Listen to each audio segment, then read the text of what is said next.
What's going on, guys? It's Brandon back here again today with a Christmas video, Christmas BFR. This one was supposed to go up on Christmas Eve. I did not have time, but I do have time on Christmas Day, and if you could see the jersey I'm wearing, you'd think I'd probably be wearing my normal red Blackhawks jersey. But luckily, from my parents, they gifted me, see that number there, number 98. I'll turn around for you.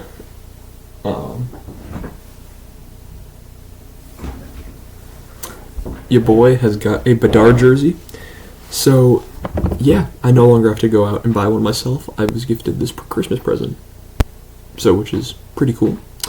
Connor Bedard, obviously going to be the face of the franchise for a long time. Happy to have his jersey. 98.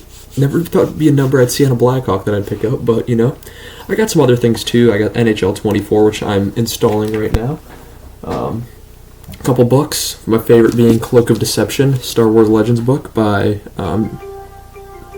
Fantasy Football, Good Things Are Happening, and make sure my headset doesn't fall down, but by James Luceno, one of my favorite authors of Star Wars, along with John Jackson Miller's Everything is Falling on Top of Me right now. We got the Lost Tribe of the Sith Collected Stories, which is Legends, as well as Star Wars Knight Errant, which is also Legends, so pretty cool gifts. I got some other things as well, a couple Blackhawk shirts. If you can actually see one right where these books are, right above it. Both a red and black of Bedard on the back, which is pretty cool. But let's get into the game now. It's enough chit-chat. Hope you all have had a Merry Christmas. Game 33 against the St. Louis Blues is something that wasn't very Christmassy. 7 o'clock game on December 23rd. It was Pang's return to St. Louis. He'd been the color TV analyst for 14 years. Gretzky was in the house, and I'm not sure why it says Blues in third. Oh, the Blues were in their third jerseys. They're lighter blue. Earlier look before they went to the more dark blue with black shoulders, and that's that jersey look. Blues win 7-5. They score 5 unanswered goals in the third period with 14 minutes to go as the Hawks were up 5-2.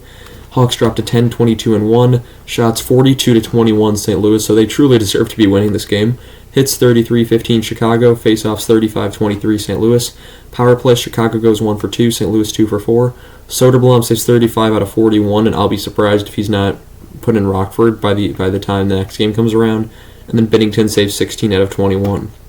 Gutman was in as Tyler Johnson was out with what it seems like an upper body injury, it sounded like from the broadcast. We're not sure yet. First period, Phillips has a shot that hits Reese Johnson. He was hurt for a little, but St. Louis goes the other way, and at 16:56, the St. Louis just walks right in. Robert Thomas with the goal, 13th of the season from Buchnevich to make it 1-0. And then 16:11, it happens. So that's about 55 seconds later. It's a Chicago lacrosse goal by Connor Bedard. He's one of the fourth or fifth guy to do it. 13th of the season as well from Kurashev and Phillips. Bravo. And he was one of the first time in NHL history that it was Bedard and Zegras. 2 players did the Michigan in 2 separate games on the same night. Bedard just showcasing what he can do even more.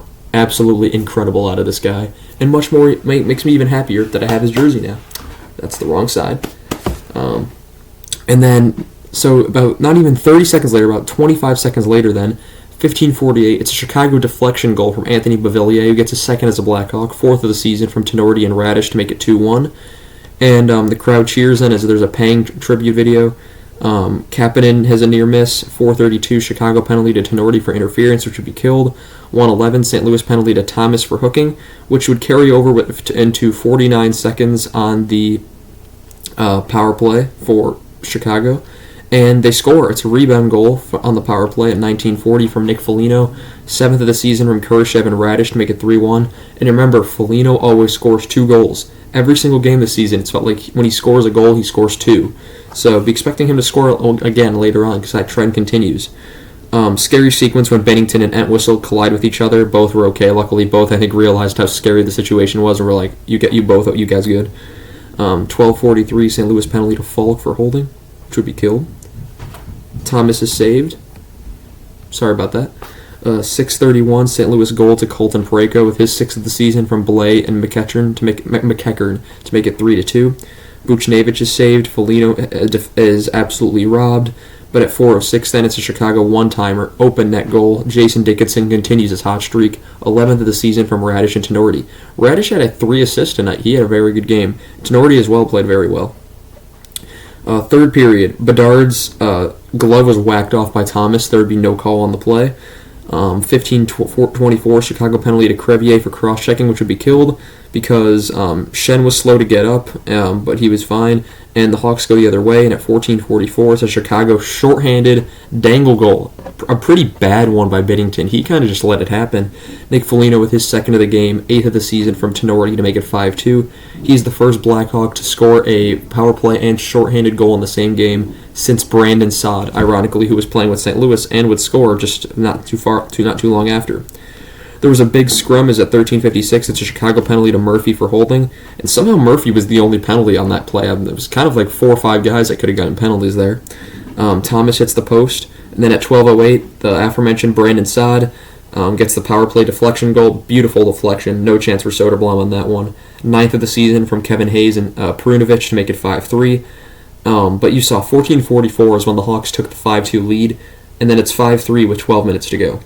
9:47, it's a Chicago penalty to Tenorti for tripping, and at 30 seconds later at 9:17, it's a St. Louis power play deflection goal. Jake Neighbors, the Hawk killer as I call him, 11th of the season from Falk and Hayes to make it 5-4.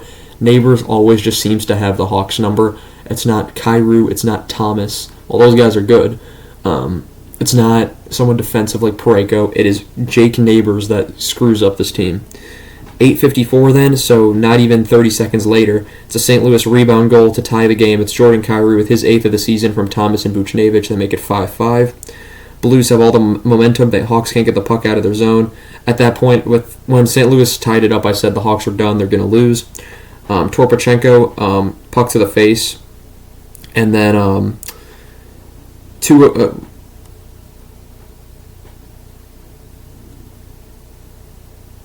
I'm trying to remember. I'm trying to read what I said here.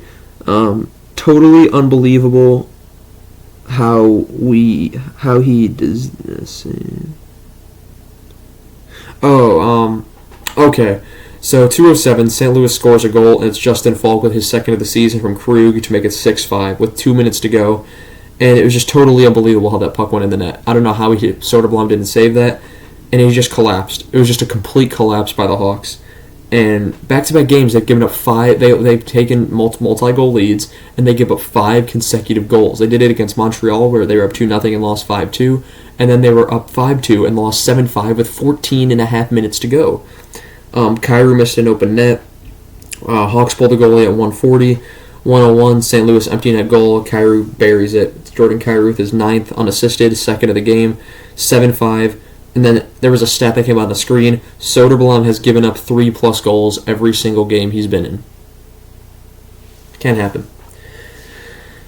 As someone who's supporting them going for a high draft pick again this year, it just can't happen. I was speechless watching the game. I was kind of laughing to myself because I'm thinking, oh my gosh, they're going to do it again. They did it again. This team is nowhere near going to be playoff ready within the next 2 years. If they make a wild card in 3, I'll be amazed, but we'll see how this team goes. Bedard needs some help for Christmas. For a Christmas wish, Connor Bedard should be wishing for some help because the Hawks need it. That's going to be all I have for you guys on this one. Of course, Patrick Kane, 10 points in 10 games for him. Congratulations to him. He's been on fire, and hopefully he continues that and unfortunately Detroit just keeps losing, even though he keeps burying them in the back of the net. Once again, Merry Christmas, everyone. Thank you guys so much for watching, and I shall see you guys in the next one. Goodbye.